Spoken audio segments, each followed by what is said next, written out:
नमस्कार, मी कल्याणी तुमचं सर्वांचं कल्याणी टेस्टी रेसिपी मध्ये स्वागत करते। तर आज आपण पाहणार आहोत ओल्या नारळापासून दूध कसे बनवायचे। तर अतिशय सोपी पद्धत आहे। चला तर मग पाहूया याची रेसिपी। आपण इथे हा नारळ घेतलेला आहे आणि थोडा ओला करून घेतलेला आहे, त्यामुळे तो लगेच फुटतो। बघा इथे आपण हा नारळ असा फोडून घेतलेला आहे। आता आपण हा नारळ खोवून घेणार आहे असं विळीच्या सहाय्याने।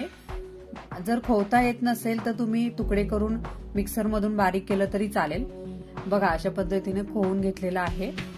खोवून घेतल्याने काय होतं की त्याच्या खोबऱ्याच्या मागचा जो काळा भाग असतो तो येत नाही। पाणी घेतलेलं आहे आपण इथे। आता हे आपण काय करणार आहे, मिक्सर मधून बारीक करून घेणार आहे। तर अर्धा अर्धा असं दोन्ही पार्ट मध्ये करून घेऊया।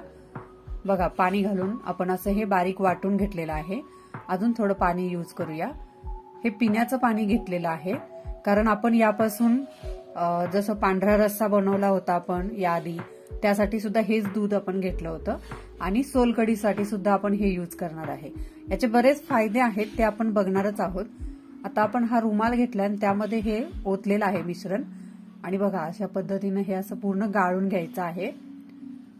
गाळणीपेक्षा रुमालाने एकदम जास्त छान गाळलं जातं। बघा आपण गाळून घेतल्यानंतर असं हे खोबरं राहतं। तर ह्या खोबऱ्यापासून पण अजून भरपूर पदार्थ बनवता येतात, पण आता आपण ह्या दुधापासून पाहणार आहोत। तर हे दूध आपलं तयार झालेलं आहे। खूप सोपी पद्धत आहे, नक्की ट्राय करा।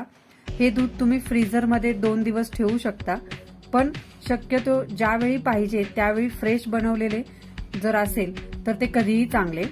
आणि रेसिपी तर पाहिलीच आहे तुम्ही, खूप सोपी आहे, कमी वेळात होणारी। तर हे दूध आपण सोलकढी, पांढरा रस्सा, वेगवेगळे सूप किंवा मिठाई, आईस्क्रीम असेच अजून भरपूर पदार्थांमध्ये आपण यूज करू शकतो। त्यामुळे ही रेसिपी नक्की ट्राय करा आणि कशी वाटली ही रेसिपी मला कमेंट बॉक्समध्ये नक्की लिहून कळवा। त्याचबरोबर आपल्या चॅनेलला सबस्क्राईब करा, लाईक करा, शेअर करा।